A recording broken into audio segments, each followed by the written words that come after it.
have sent a clear signal that the government of the United Kingdom must change, and yours is the only judgment that matters.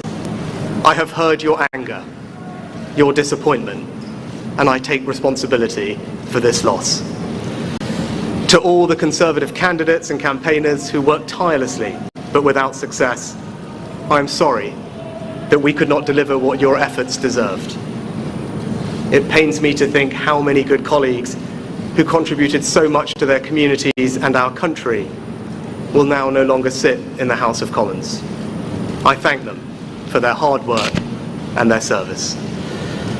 Following this result, I will step down as party leader, not immediately, but once the formal arrangements for selecting my successor are in place. It is important that after 14 years in government, the Conservative Party rebuilds, but also that it takes up its crucial role in opposition professionally and effectively. When I first stood here as your Prime Minister, I told you the most important task I had was to return stability to our economy. Inflation is back to target, mortgage rates are falling, and growth has returned. We have enhanced our standing in the world, rebuilding relations with allies, leading global efforts to support Ukraine, and becoming the home of a new generation of transformative technologies. And our United Kingdom is stronger too, with the Windsor Framework, devolution restored in Northern Ireland, and our union strengthened. I'm proud of those achievements. I believe this country is safer, stronger, and more secure than it was 20 months ago. And it is more prosperous, fairer, and resilient than it was in 2010. Whilst he has been my political opponent, Sir Keir Starmer will shortly become our Prime Minister. In this job, his successes will be all our successors, and I wish him and his family well. Whatever our disagreements in this campaign, he is a decent, public-spirited man who I respect. He and his family deserve the very best of our understanding as they make the huge transition to their new lives behind this door, and as he grapples with this most demanding of jobs in an increasingly unstable world.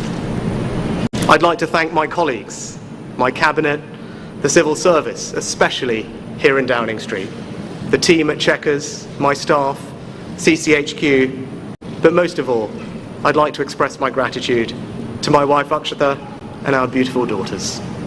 I can never thank them enough for the sacrifices they have made so that I might serve our country.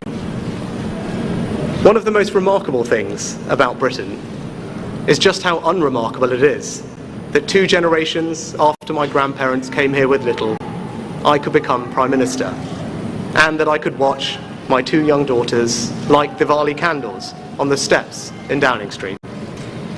We must hold true to that idea of who we are, that vision of kindness, decency, and tolerance that has always been the British way.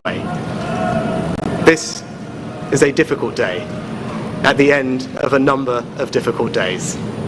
But I leave this job honoured to have been your Prime Minister. This is the best country in the world, and it is thanks entirely to you, the British people, the true source of all our achievements, our strengths, and our greatness. Thank you. Good morning. I will shortly be seeing His Majesty the King to offer my resignation as Prime Minister.